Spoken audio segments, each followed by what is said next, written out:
بسم الله الرحمن الرحيم، وصلى الله وسلم وبارك على سيدنا ومولانا محمد أشرف المخلوقين وعلى آله وصحبه، ولا حول ولا قوة إلا بالله العلي العظيم، ولا حول ولا قوة إلا بالله العلي العظيم، ولا حول ولا قوة إلا بالله العلي العظيم.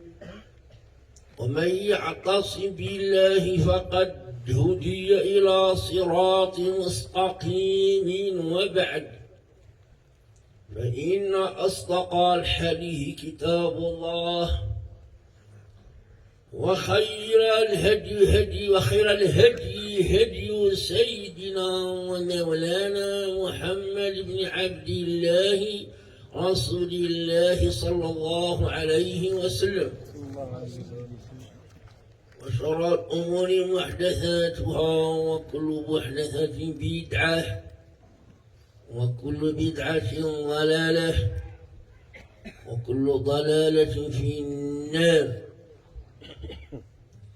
وبمناسبة احتفالنا بسيد الوجود، السبب في كل موجود، لولاه لكان الأكوان في حيز الفقود. ها نحن نحتفل بإحياء ذكرى مولده صلى الله عليه وسلم، ولم نعلم ونعتقد اعتقادا جازما يقينيا، ولا يعترض على اعتقادنا وعلى كل من اعتقد اعتقادنا معترض إلا موموس عليه بنفاق، إلا موضوع في جانب العناد والشقاق. إن احتفالنا برسول الله سنويا بإحياء ذكر مولده يتنزل منزلة إحياء إيماننا وإسلامنا وتوحيدنا إلى ربنا بإقامة الصلوات الخمس في أوقات الخمس في أيامنا وليالينا. يتنزل إحياؤنا بليلة مولد رسول الله صلى الله عليه وسلم منزلة إحياء إيماننا وإحياء إسلامنا، والقيام بتدعيم عقيدة توحيدنا بإقامة الصلوات الخمس أيامنا وليالينا. هكذا إحياء ذكرى مولد النبي صلى الله عليه وسلم إحياء له صلى الله عليه وسلم. ومن المعلوم أن بحياة رسول الله إقامة الدين، ولولاه صلى الله عليه وسلم ما كان إيمان ولا إسلام ولا إحسان ولا ما جمع ذلك الدين. وعليه يجب على الأمة الإسلامية وعلى من انتمى إلى سيد البرية بكونه من أمته الاتباعية والإيجابية أن يحيي هذه الليلة.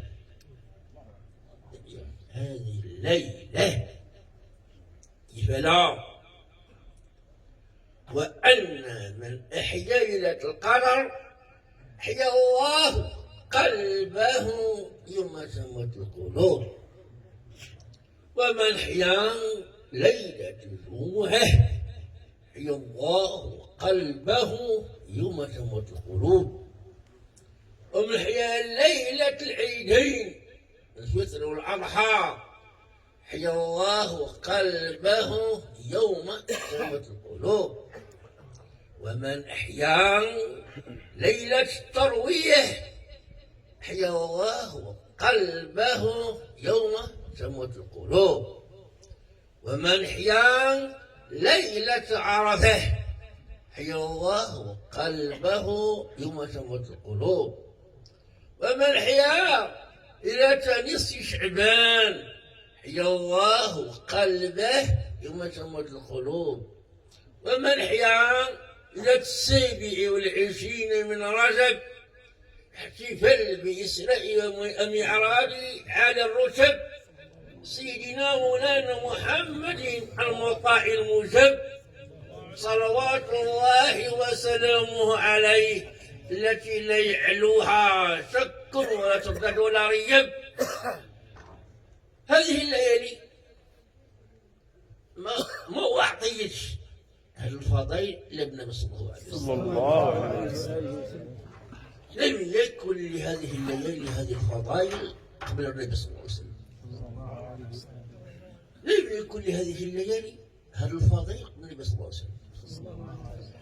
ما أعطيت هذه الليالي الفضائل هذه إلا بسيدنا محمد صلى الله عليه وسلم.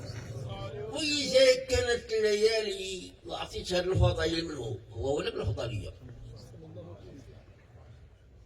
هم الأدلة القاطعة لظهور المعاندين، وقطع لظهور المعاندين. وهذا المعاند معاند، نحن أمامهم بل نضربهم بقدم خلف. ما نضربهم بالكتاب، ضرب قدمي خلفية، ضرب قدمي خلفية. وانتم شفتوا الامام ما شاء الله، شفتوا الامام ما شاء الله. اذا كانت هذه الليالي منحيه حيطه قلبه موت الرسول موت النبوي على بذلك، على ذلك هذه الليله على الليالي. وما استفاد الليالي فضائلها إلا من هذه الليلة. لولا هذه الليلة ما كانت فضائل الليالي وفضائلها. لولا هذه الليلة ما كانت الليالي ولا فضائلها.